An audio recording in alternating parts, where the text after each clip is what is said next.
In a shocking revelation, the clones I've covered of JellyBean so far on this channel are not the only clones of JellyBean. In fact, there is a ridiculously high amount of them because JellyBean discovered that you can make the most bare minimum content, pay someone to do some sprites for you, and then immediately skyrocket to millions of subscribers in a few weeks. It's insane to me that it worked in the first place, but because of YouTube's algorithm, everyone is doing it now, and that also includes the subject of today's video. A furry, who I am obligated to insult because otherwise my audience will call me a furry.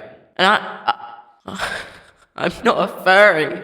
Okay, now we've got the fucking unfunny joke out of the way. You're funny, guys. You're funny when you call me a furry. Very funny, guys. FrostFox discovered that you could get this many followers from doing the exact same thing and immediately did the exact same thing, leaving them now in a position where they have 161,000 subscribers that they've gained in basically this month alone, which makes me not only jealous, but also terrified, because there is barely any difference between these creators, and when your content is virtually indistinguishable from everyone you're competing with on a fundamental level, having the same thumbnails, same titles, same editing, same style, same music, same jokes. If people can't tell the difference between you and the next creator, if you disappear for a week, why do they have to wait for you to return for your content? Why do they have to be attached to you, the individual, and want to remain a follower of you? If you want to change your style of content, how many of those subscribers are going to follow you? Because realistically, they aren't watching you for you. They're watching you for more JellyBean content. And that's my biggest issue. They are cringe creators who somehow are being beaten by a single GIF of skeletons on TikTok. I think I want to do a face reveal. For the past year, I've been a faceless creator. I think I might want to do a face reveal sometime this year. I just don't know how to start. So I've decided, if we manage to get 3 million subscribers on YouTube, I will do an eye reveal.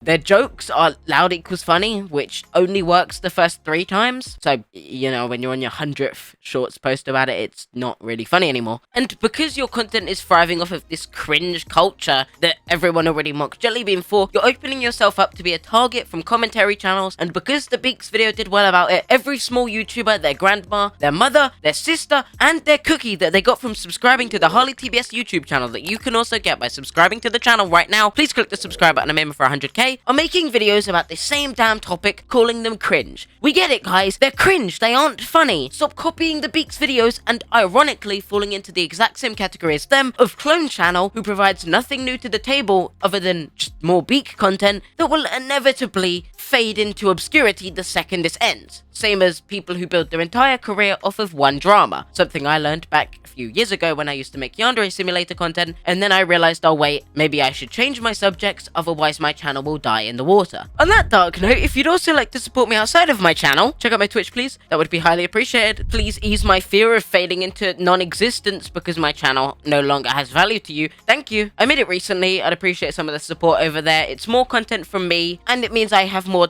time to do whatever I want with my content and go outside of the box of just drama content. But I think my point is perfectly shown when you look at FrostFox's Twitch and other platforms outside of their YouTube. Despite having over 150,000 subscribers on YouTube, their Twitch only has 5.3k followers, which in comparison to AugieRFC, someone with 60,000 YouTube subscribers, is really bad. On top of that, FrostFox's Twitter has only a third more followers than my Twitter, which you can also check out down below, despite having double the subscriber count as me. It shows that a much smaller part of their audience is going across to their external platforms, and even in FrostFox's case, their views are falling and falling, while everyone else in this industry's views are rising. But it does need to be said that I don't really have any major issue with FrostFox. They haven't begged their audience to spam everyone's comments so that they can get free views and also annoy fucking everyone with their spamming, so they're really not that bad. Which is why it shocked me when FrostFox recently said that they'd actually been doxxed, and though a lot of the information was incorrect, it really concerns me that this seems to be a trend for a bunch of PNG tubers. While the Beaks video was barely harmful, it was really lighthearted, it was a very satirical video that in no way promoted any hatred towards FrostFox, a large portion of the so aptly dubbed by me clout goblins that copied the Beaks video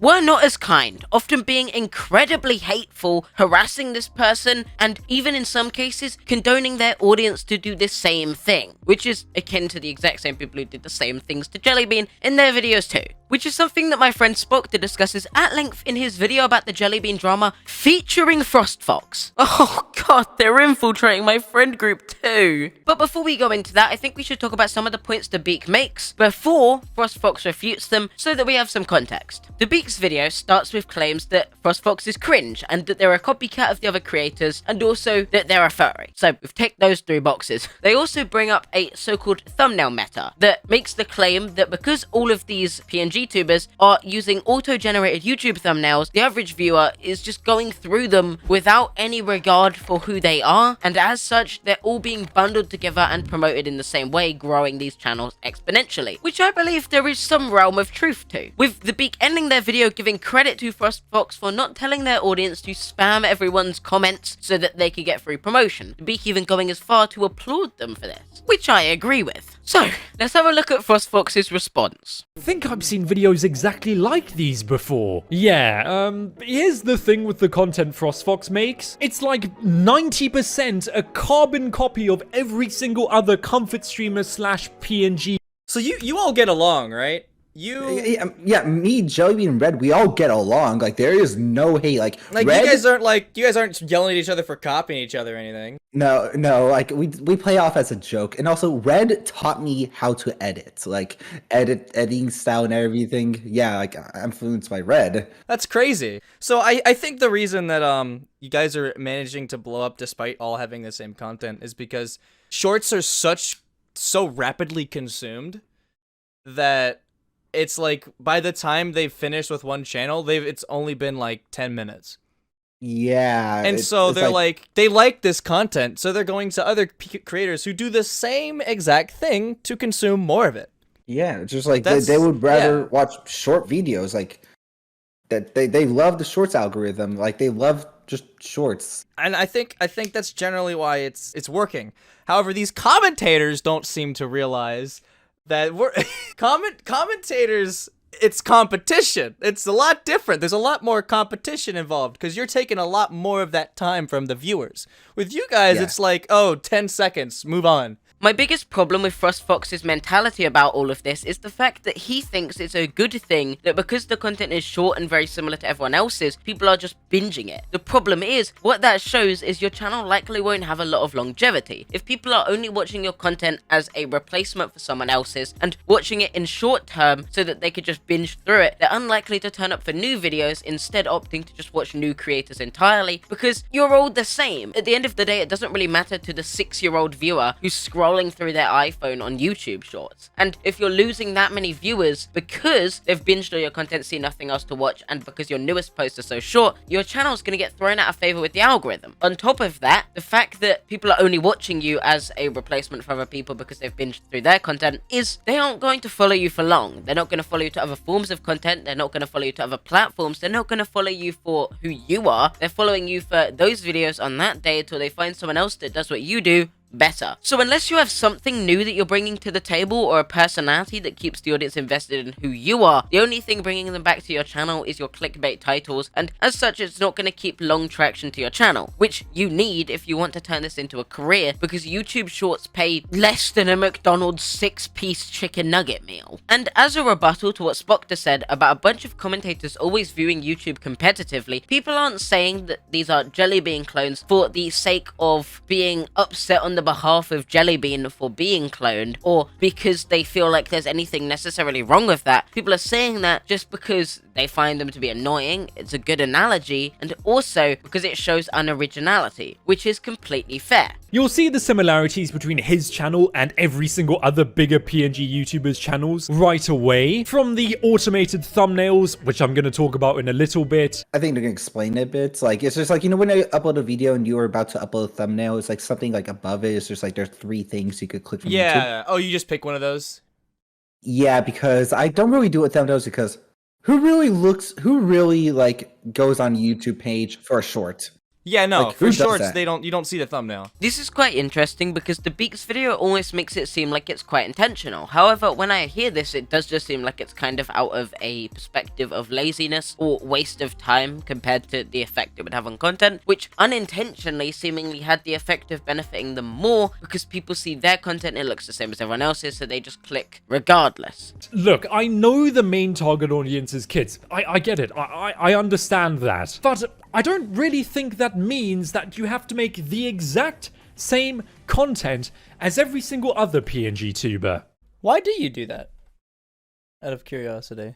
I guess it's like with the familiarity of it, and like I didn't have like everyone would just accuse me of saying, Frost, you're hopping on a trend. It's like you're not doing this right. Like even like my friends like before this, like my friends would DM me saying, Frost, stop hopping on the trend. This is just a bubble waiting to burst. Well, I mean, it does kind of look like you are. Because, like, it's all the same. Like, you're making content exactly the same. So I'm just kind of asking, like, what made you decide to? Just kind of like... I guess what really made me decide to switch like PG content because like I was like first I hopped onto the shorts algorithm because like I would like prefer to do Minecraft shorts instead of like long-term videos at the time because I just needed to experiment my editing style since I just got Premiere Pro and I wanted to work on that. Then later on I was slowly getting to commentative YouTube, especially with like these videos like saying your favorite Minecraft YouTuber is a furry. Let me explain, like, and that just suddenly blew up, and I just slowly started to adapt more to commentary YouTube. Like I would have preferred to be more of that. This is pretty much a non-answer. The familiarity of doing the exact same content.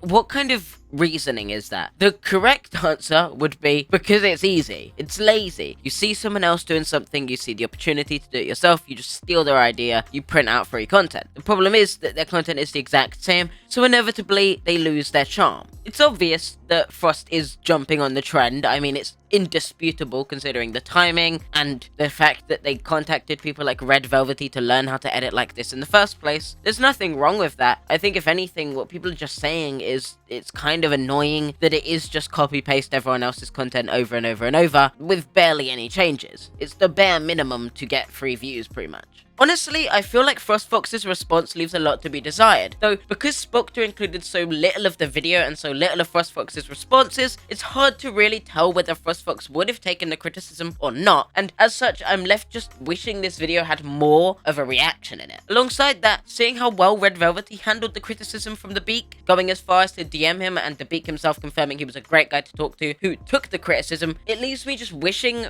FrostFox had the same response. That would have been incredible, as I believe, considering the kind of talent these guys have for editing, if they knew how to direct their content in a way that would make it last longer, I think it would be really interesting. That being said though, I'd love to know your thoughts on this topic down below in the comments section. But if you are new to the channel, please do consider subscribing. I'm aiming for 100,000. If you do subscribe according to MrBeast, you get a cookie. And MrBeast would never lie, guys. He's the fact guy. Apparently, I don't know why I decided that. Wait, whatever. Your support would be highly appreciated. You can also check out my Twitch. I made it recently. I've been streaming on it recently. I want to get to know you guys better, and it gives me a chance to just sit down, relax, and have fun with you guys doing stuff outside of drama content. And also, you can check out my Twitter if you'd like to talk to me over there and get to know me better. Thank you for watching. I'll see you next time. Peace.